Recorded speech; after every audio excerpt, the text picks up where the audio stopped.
A special simulcast of the Neil Haley Show and celebrity interviews live from the Grotto with Greg Hanna. Greg, what's going on, man? How are you? Yeah, I'm doing amazing. And I'm excited to talk to Bryce because he's doing something cool that sounds amazing that I've never even thought of. Yes, so we got Bryce Sparks of Mud Madness on Discovery. Got to be unbelievable. The producers are doing this and to be a part of this, Bryce, isn't it? Dude, it's crazy. Yeah, thanks for having me, first of all. And yes, this is a very fun experience.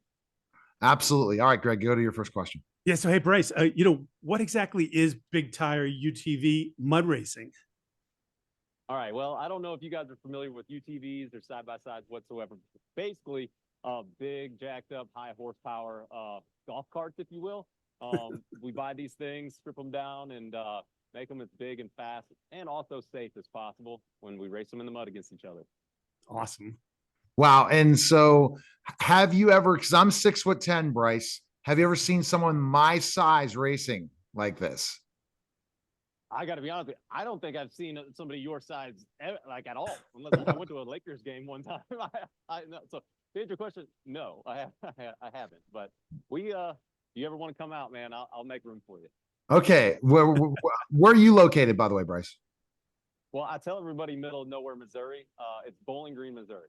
Okay. Okay. Wow. So how did you get into this? Were you a motocross guy or when you were younger? How'd you get into this, into doing this? Yeah, dude. So I was, man. I was always just a rowdy, a little punk kid, tearing everything up, getting dirty, bringing all my dirty toys in the house and stuff.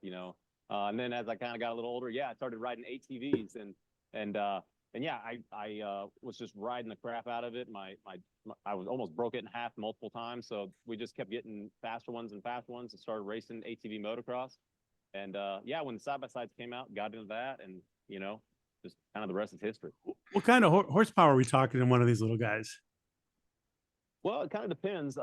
There's different classes and different courses and stuff like that. I describe it kind of like, basketball, like everybody knows the game's kind of the same, but, different rules make it take it, no blood, no foul where I'm from, stuff like that. So with this, like your outlaw class, I mean, there is no limit. You can get anything you want. I know people put full LSs in them, getting thousands of horsepower, and then more of the stuff that I race is about 600-700 horse.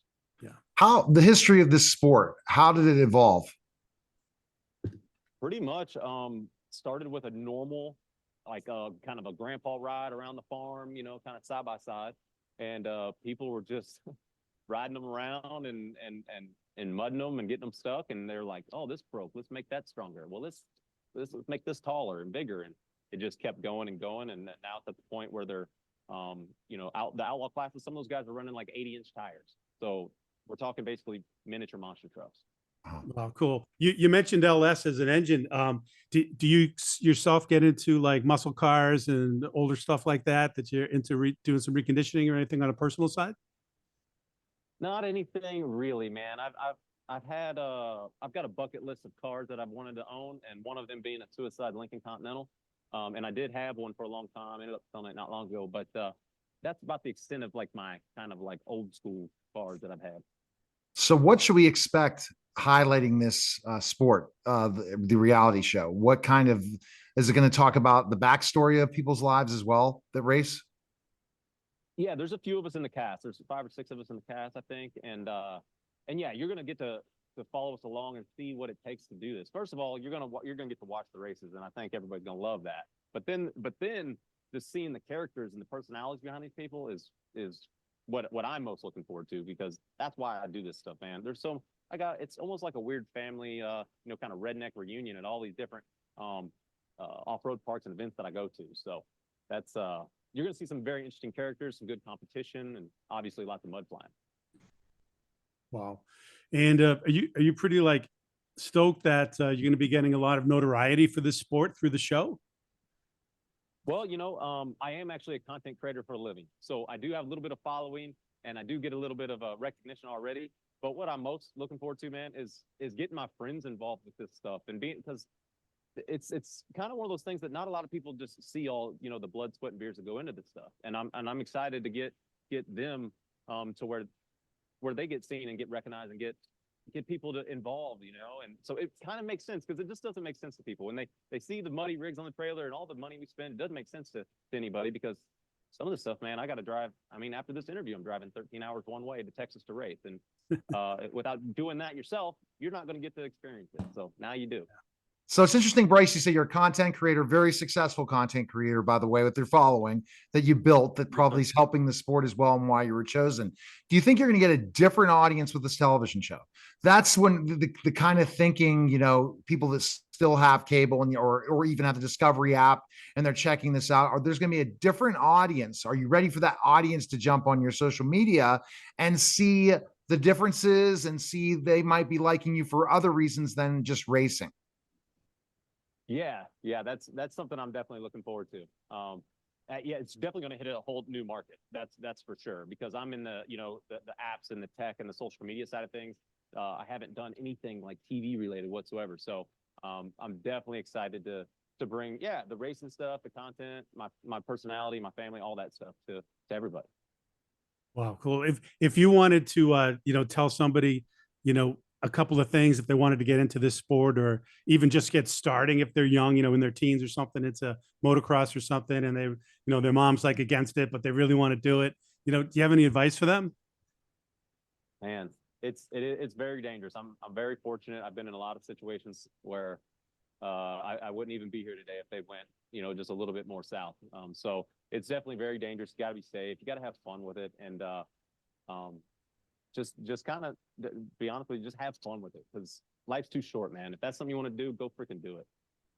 Right. And who are the most talented in this sport? What do they need? What does it take to be unbelievable in this sport? Man,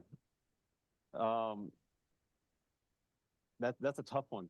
You really gotta know your machine. You gotta be very confident in yourself and what you've built and what you bring to the table, because that's one of the things that happens. A lot of people kind of get out there, get scared, get nervous, and their confidence just goes out the window. And I know that person can drive better than that or whatever, you know. And that's really what it comes down to is just being confident in yourself. And who's the best, man?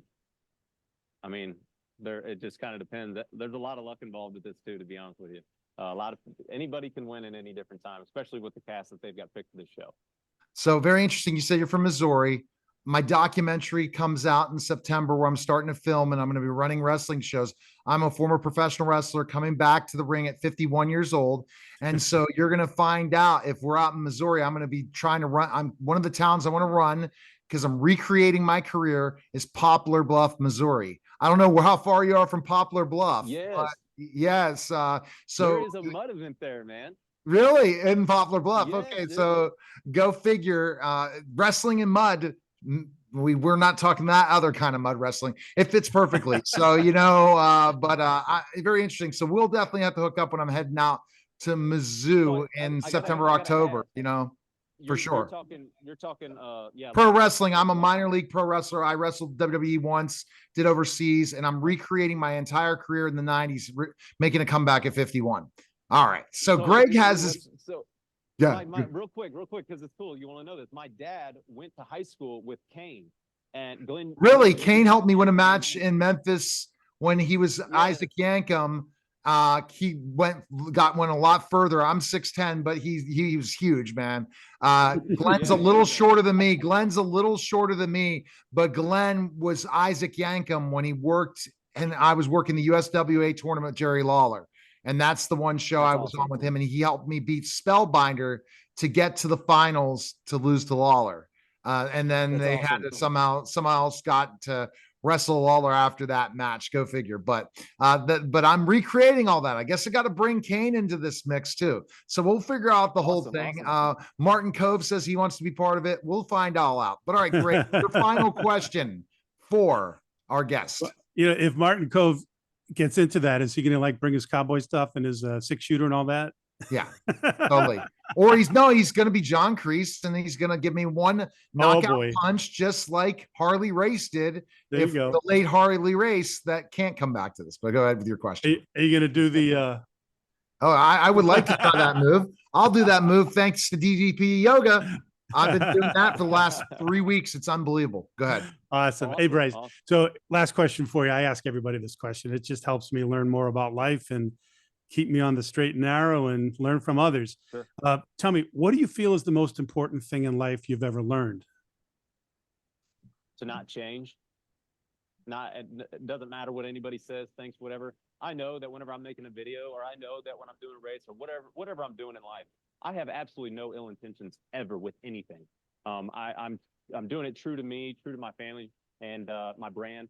If you see me doing something, saying something, whatever, it's because I actually mean it. I'm not a quote unquote sellout or any of that type of stuff. If somebody helps me with something, that's just them helping me. That's it. It's a sponsorship or whatever. You know what I mean? I'm not taking money to say this or say that. I'm true to myself, not changing. And if you do that, it will get you much further than just trying to go with the flow and kind of fall in line. All right. Awesome. Tune into Discovery, available right now. You can check out again the show. I'm so excited. We're gonna all be checking it out. I'm looking forward to it. And you promised me I'm gonna learn how to race when I come out to Missouri in September or October. Mud Madness. Take care, Bryce. Appreciate it. See you, Bryce. All right, Thank see you you. guys. All right. That was a special simulcast of the Neil Haley Show and celebrity interviews live from the grotto with Greg Hanna, guys. Take care.